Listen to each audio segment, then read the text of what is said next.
Assalamu alaikum students, hope so you are fine. Today we are going to discuss the numerical problem of class 10 physics unit number 15, numerical problem number 5, National Book Foundation जो ऐसे लोज base book आई है federal board की तरफ से, उसका numerical 5th करते हैं। Previous चार जो numerical हैं, प्रीवियस 4 numerical वो मैंने वीडियो में अपलोड कर दिए हैं, आप देख सकते हैं। A transformer steps a 115 VAC into a 345 VAC. What is its turn ratio? If secondary coil has 420 turns, find the number of turns in the primary coil. जब भी बेटा ट्रांसफार्मर से रेलिवेंट क्वेश्चन आएगा तो आपने एक चीज़ का ख्याल रखना है। वो चीज़ क्या है? सबसे पहले आपने देखना है कि आपके पास जो ट्रांसफार्मर है वो स्टेप अप ट्रांसफार्मर है या स्टेप डाउन ट्रांसफार्मर है। जैसा कि इस न्यूमेरिकल में स्टेप अप ट्रांसफार्मर की बात हो रही है, तो स्टेप अप ट्रांसफार्मर में हमेशा voltage across secondary coil greater होती है वोल्टेज अक्रॉस प्राइमरी कॉइल के। दूसरी चीज़, number of turns across secondary coil greater होते हैं number of turns across primary coil के। अगर यहाँ पे स्टेप डाउन ट्रांसफार्मर होता तो हमारे पास voltage across primary coil greater होती as compare to voltage across secondary coil. इसी तरह number of turns across primary coil greater होते number of turns across secondary coil के। अब ट्रांसफार्मर स्टेप अप है, कह रहे हैं 115 VAC इंटू 345 VAC। अब हमें पता है स्टेप अप ट्रांसफार्मर में ग्रेटर जो वैल्यू होती है, जैसे 345 है, ये सेकेंडरी कॉइल के अक्रॉस वोल्टेज अप्लाई हो रहे हैं। स्टेप अप ट्रांसफार्मर की मैंने आपको खुसूसियत बता दी है। Voltage applied at primary coil 150 VP से डिनोट किया, voltage across at secondary coil VS से डिनोट किया 345 V। आपने क्या चीज़ फाइंड आउट करनी है? आपने टर्न्स रेशो फाइंड आउट करनी है इस स्टेप अप ट्रांसफार्मर की। If the secondary coil has 420 turns, कहते हैं कि अगर सेकेंडरी कॉइल हमारे पास उसके अक्रॉस 420 टर्न्स हैं तो आपने बताना है प्राइमरी कॉइल में कितने नंबर ऑफ टर्न्स हैं। तो बेटा हमारे पास मैंने आपको बताया है स्टेप अप ट्रांसफार्मर में हमारे पास नंबर ऑफ टर्न्स क्या होते हैं, सेकेंडरी के ज़्यादा होते हैं, नंबर ऑफ टर्न्स प्राइमरी के कम होते हैं। इट्स मीन अगर हमारे पास सेकेंडरी कॉइल्स के क्रॉस टर्न्स 420 हैं तो हमारे पास जो प्राइमरी कॉइल के क्रॉस टर्न्स होंगे नंबर ऑफ टर्न्स वो 420 से कम होने चाहिए। इट्स मीन हमारा आंसर ज़्यादा ठीक आएगा। वो क्यों? क्योंकि स्टेप अप ट्रांसफार्मर है, नंबर ऑफ टर्न्स NS 420 हैं तो NP कम ही होने चाहिए, क्योंकि स्टेप अप ट्रांसफार्मर में NP हमेशा क्या होता है? छोटा होता है।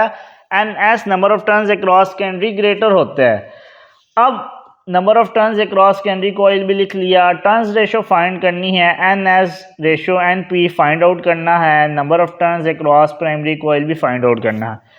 अगर बेटा ये फेडरल बोर्ड में न्यूमेरिकल आ जाता है तो आप गिवन डाटा और टू फाइंड लिखोगे तो आपको एक नंबर मिल जाएगा। फार्मूला गिवन होगा, आपने नीचे से देख के फार्मूला पुट अप करना है, आपको एक नंबर फार्मूले का भी दिया जाएगा अगर 4 नंबर का लॉन्ग क्वेश्चन में एक पार्ट आता है। बाकी आप ड्राइव करेंगे, एक नंबर इस चीज़ का है, एक नंबर इस चीज़ का है। जब भी फेडरल बोर्ड में न्यूमेरिकल आता है तो आपने छोड़ना नहीं है, देख के गिवन डाटा लिखना है, टू फाइंड लिखना है, फार्मूला नीचे से पुट अप करना है और वैल्यूज़ पुट अप कर देनी है। फ्री के मार्क्स हैं। चलें हम टर्न्स रेशो सबसे पहले फाइंड आउट करते हैं। तो फार्मूला था एज वी नो दैट, हमने जब ट्रांसफार्मर का टॉपिक पढ़ा था उसमें हमने बुक में भी गिवन है NS divide by NP is equal to VS divide by VP।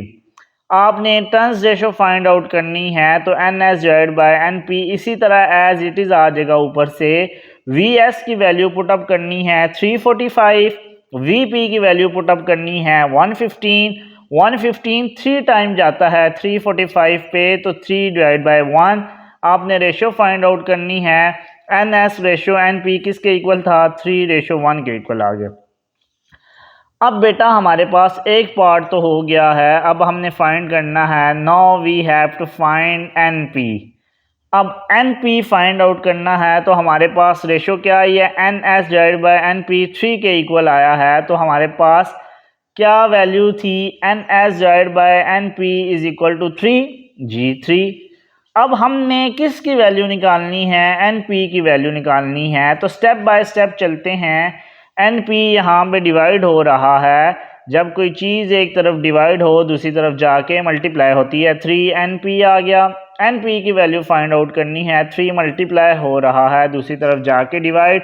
420 divide by 3 140 turns हमारे पास आंसर आ गया। तो मैंने आपको पहले ही बताया था नंबर ऑफ टर्न्स सेकेंडरी में ज़्यादा होंगे, प्राइमरी में कम होंगे, क्योंकि स्टेप अप ट्रांसफार्मर है। स्टेप डाउन ट्रांसफार्मर होता तो यही सारा फिनोमेना रेसिप्रोकल हो जाता, वाइस वर्सा इसका हो जाता। अब हम न्यूमेरिकल प्रॉब्लम 6 की तरफ चलते हैं।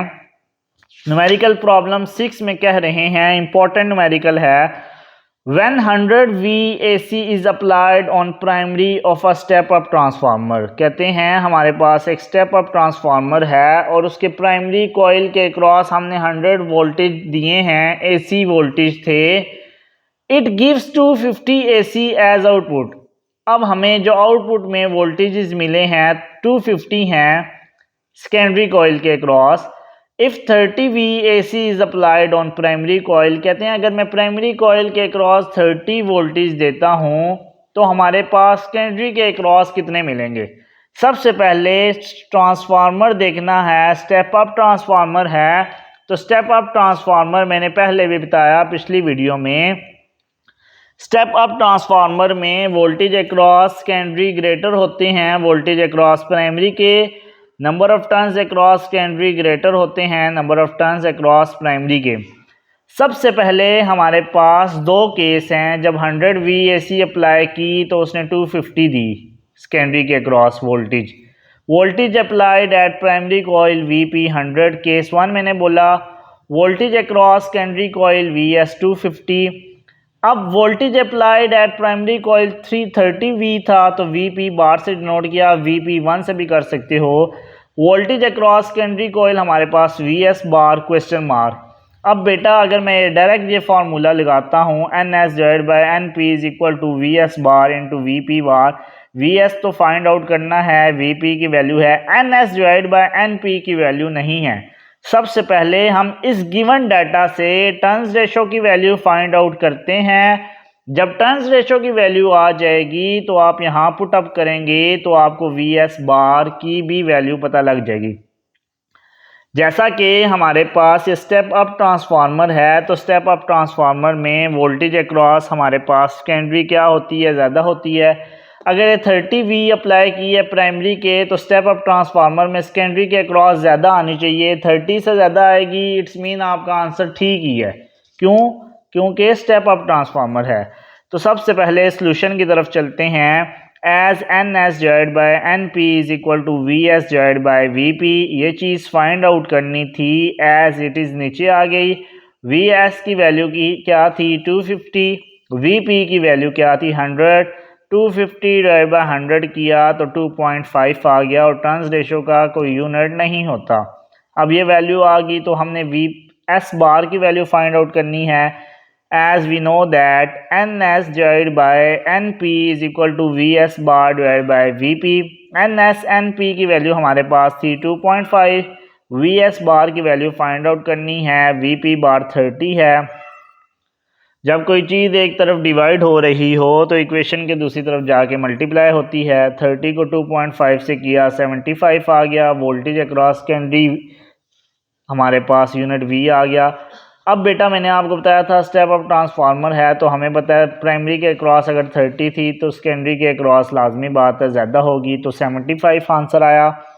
होप्स हो आपको ये न्यूमेरिकल समझ आ गया होगा। अगर आपको कोई भी डिफ़िकल्टी हुई तो आप कमेंट बॉक्स में मेंशन कर सकते हैं। Thank you so much. अल्लाह हाफिज़।